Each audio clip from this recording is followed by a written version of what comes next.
ایک اور چیز آپ کو دوں گا، حدیث میں آتا ہے، اس حدیث مبارکہ کو ذرا غور سے سنیے گا، میں آپ کو اور تحفہ دے رہا ہوں، بڑا قیمتی تحفہ ہے۔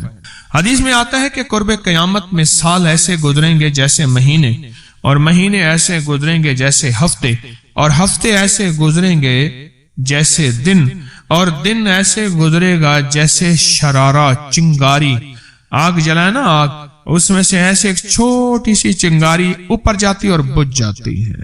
2018 آیا، پلکوں میں گزر گیا، 19 آیا اور ایک مہینہ بھی گزر گیا، اور باقی 11 مہینے رہ گئے، اور اس میں سے بھی چند دن اوپر ہو گئے۔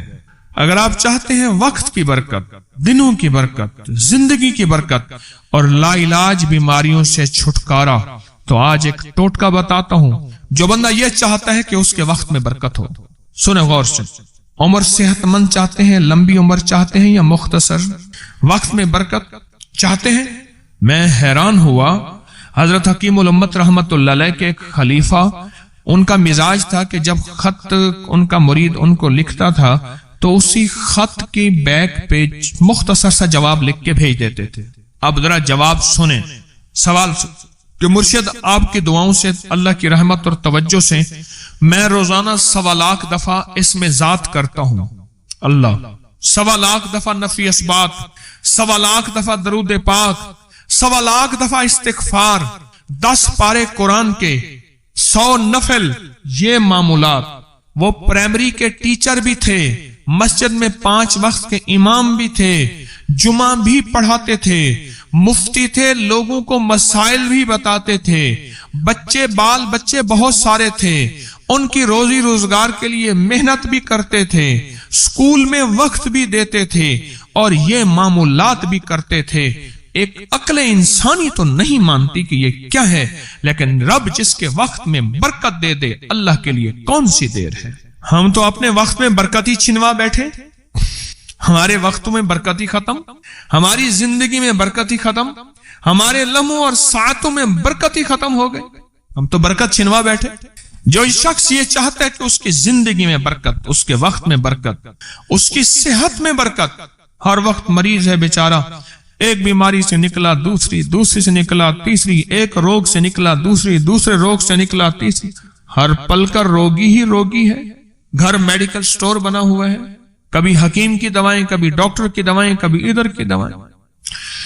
صحت مند زندگی چاہتے ہیں، لا علاج بیماریوں سے نجات چاہتے ہیں، وقت اور صحت میں برکت چاہتے ہیں، زندگی اور لمحوں میں برکت چاہتے ہیں، تو اپنی نماز کی پہلی رکعت میں علم نشرح، دوسری رکعت میں علم تری کیفا پڑھیں اور زندگی کا لطف اٹھائیں۔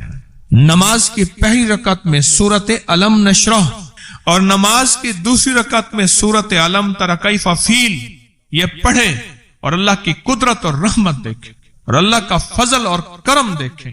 اپنی نماز کی رکعتوں میں اگر آپ امام کے پیچھے ہیں پھر نہیں، اگر انفرادی کوئی نماز ہے، وہ سنت ہے، وہ خدا نہ خواستہ فرض قضا ہو گئے ہیں، جماعت چوک گئی ہے نہ چاہتے ہوئے، آپ کے کوئی بھی نماز ہے، سنتیں ہیں، آپ پہلی رکعت میں علم نشرح اور دوسری رکعت میں علم تری کیفا فیل یہ پڑھیں، برکتوں کے اللہ دروازے کھولتا ہے اور رزق کی برکت ہوتی ہے، انوکھی برکت ہوتی ہے۔ مجھے ایک صاحب کہنے لگے میرا 1 کروڑ ایسے بن جاتا ہے پتہ نہیں چلتا، کروڑ ایسے بن جاتا ہے، میں سچ کہہ رہا ہوں ایسے بن جاتا ہے، مجھے پتہ نہیں چلتا میں کہاں سے بن گیا۔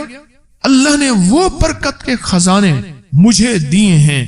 اللہ سے ایک چیز مانگا کریں، اللہ آج جو تو نے مجھے برکت کا ذرہ دیا ہے، اللہ میری نسلوں تک رکھنا، چھین نہ لینا۔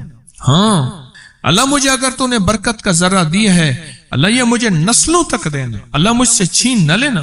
تو برکتوں کے دروازے اللہ کھلوا دے، لا علاج بیماریوں سے نجات دے دے، وقت میں برکت، زندگی میں برکت، سانسوں میں برکت، صحت میں برکت، دولت میں برکت، پیسے میں برکت، نسلوں میں برکت۔ برکت کبھی ختم نہیں ہوتی، کثرت ختم ہو جاتی ہے۔ کتی کتنے بچے دیتی ہے؟ 7 10 11، اور بکری کتنے بچے دیتی ہے؟ 1 کوئی 2۔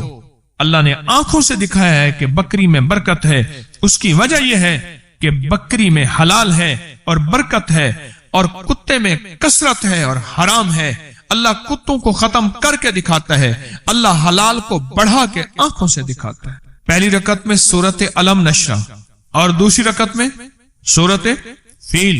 کمال چیز ہے، رزق میں برکت اور صحت میں برکت۔ کتنے لوگ ہیں مجھے انہوں نے بتایا، انہوں نے جب سے پڑھنا شروع کیا لا علاج بیماریاں خود ہمیں چھوڑ گئی، چھوڑ جاتی ہیں، ڈر جاتی ہیں۔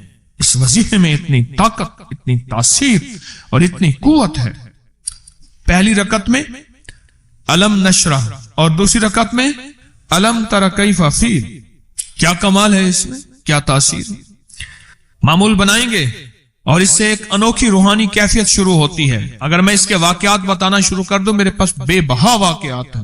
انوکھی روحانی کیفیت شروع ہوتی ہے، دل کی دنیا آباد ہوتی ہے، من کی دنیا آباد ہوتی ہے، جذبوں کی دنیا آباد ہوتی ہے اور زندگی شاد ہوتی ہے۔ انوکھی روحانی دنیا، انوکھا روحانی راز شروع ہوتا ہے، اور اس کے اندر اللہ پاک اس بندے کو اپنے خاصان خاص میں شامل کرتا ہے۔ اس بندے کو ایک تاثیر ملتی ہے اور ایک توجہ ملتی ہے۔ پھر ایک نہیں، میں نے کئی محدثین، اکابرین، علماء کی زندگیوں کے واقعات میں یہ بات پڑھی، سنی۔ کئی بوڑھے بزرگوں کی زندگی میں ملنے گیا تو میں نے ان سے کہا جی پہلی رکعت میں اگر علم نشرہ، دوسری رکعت میں علم تر کیف پڑھ لی جائے، اس کا کوئی فائدہ آپ کی نظر سے گزرا؟ ایک بہت پرانے عالم تھے، دارالعلوم کبیر والا سے فارغ تھے، پرانے بابا جی تھے، اور مجھے ایک دفعہ ملے، مجھے عجیب بات کہی۔ ہمارے یہاں کوٹ لکھپت ہے لاہور میں، اس کے آگے ایک گاؤں میں گیا، ہمارے ایک بابا جی ہیں عبد المجید صاحب، کینچی کے ساتھ ان کے گھر گیا، ان کے ساتھ ملے بابا جی، مجھے کہنے لگے جی وہ میرے مرشد آ رہے ہیں تو یہ ملنے آئے۔ پتا چلا تو میں نے یہ بات چھیڑ دی، میں نے کہا آپ کو کوئی آج تک کوئی اس کا فائدہ سنا؟ کہنے لگے جب ہمیں سبق یاد نہیں ہوتا تھا اور ہم بھول جاتے تھے، ہمارے استاد کہتے تھے تم نماز میں یہ پڑھا کرو، نوافل میں پہلی رکعت میں علم نشرہ، دوسری میں علم تر کیف، اور کہاں ہمیں سبق یاد ہو جاتا تھا اور ہم ہر چیز پڑھ لیتے تھے، اور امتحان کے دنوں میں ہم جب اچھے نمبروں میں پاس ہونا چاہتے تھے ہم یہی وظیفہ پڑھتے تھے۔ اچھے نمبروں میں ہم پاس اگر ہونا چاہتے تھے تو ہم یہی وظیفہ پڑھتے تھے کہ پہلی رکعت میں علم نشرہ اور دوسری رکعت میں علم تر کیف۔ کون سا مشکل ہے، کون سا مشکل ہے۔ وعبقری حساب